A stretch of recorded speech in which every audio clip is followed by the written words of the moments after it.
Hi everyone, আসসালামু আলাইকুম। I am from Sania's kitchen world. আজকে আপনাদেরকে এমন একটি রেসিপি শেয়ার করব এবং এত কম সময়ে যেটা কেউ আগে কখনো আপনাদের সাথে শেয়ার করেনি। সাউন্ড শুনে নিশ্চয়ই বুঝতে পারছেন এটা কতটা ক্রিস্পি হয়েছে এবং এটা খেতে দুর্দান্ত মজা। আপনারা একবার বাসায় এটা বানিয়ে নিলে কখনো আর রেস্টুরেন্ট থেকে কিনে খেতে যাবেন না। এটা বানানোর পর আমাকে অবশ্যই থ্যাংক ইউ বলতে ভুলবেন না, কারণ এটা আমি 3 থেকে 4 বছর ধরে সেম রেসিপি ফলো করেই বানাচ্ছি। খুবই মজা হয় খেতে এবং খুবই ক্রিস্পি হয়। আজকে আমি বানাচ্ছি ফ্রেঞ্চ ফ্রাই, আর সেটার জন্য প্রথমেই আমি 5টি আলু সুন্দর করে পিলারের সাহায্যে পিল করে নিয়েছি। এরপর আলুগুলোকে আমি সুন্দরভাবে একটি বাটিতে নিয়ে ওয়াশ করে নিব।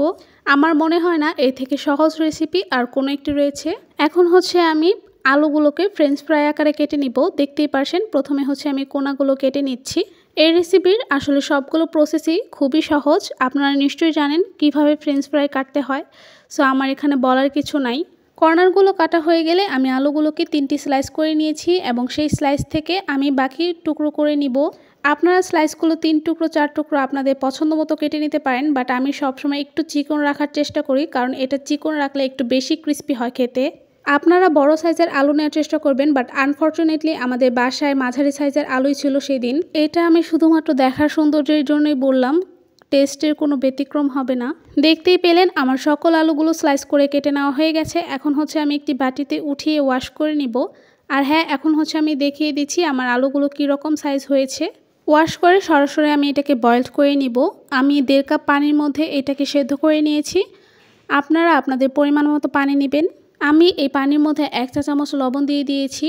আর হ্যাঁ, আপনারা কখনোই এটাকে ওভার বয়েলড করতে যাবেন না। খেয়াল রাখবেন আপনারা কখনোই এটাকে 100% বয়েল করবেন না, সবসময় 50% বয়েলড করবেন, না হলে এটা ভেঙে যেতে পারে।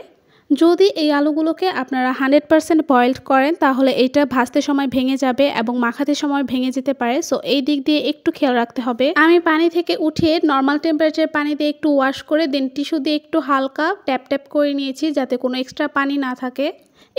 এই পর্যায়ে আমি এক এক করে সকল ইনগ্রেডিয়েন্টস অ্যাড করে দিব। প্রথমেই আমি পরিমাণ মতো লবণ এবং 2 চা চামচ কর্নফ্লাওয়ার দিয়ে এটাকে ভালো করে হাত দিয়ে মিশিয়ে নিব। এই পর্যায়ে আপনারা হাতটাকে ইউজ করতে পারেন, কারণ স্পুন বা স্প্যাচুলার সাহায্যে যদি আপনারা এটাকে মিক্স করেন তাহলে ভেঙে যাওয়ার চান্স থাকে। কথা বলতে বলতে এখানে আমি 1 চা চামচ ময়দা এবং 1 চা চামচ লাল মরিচের গুঁড়া দিয়ে এটাকে আবারও ভালো করে মিশিয়ে নিয়েছি।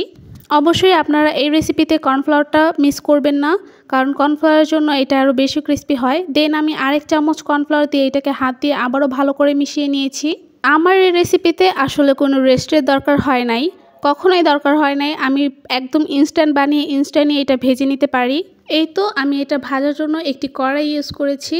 দেন আমি পরিমাণ মতো ডুবো তেলে এগুলোকে ভেজে নিব।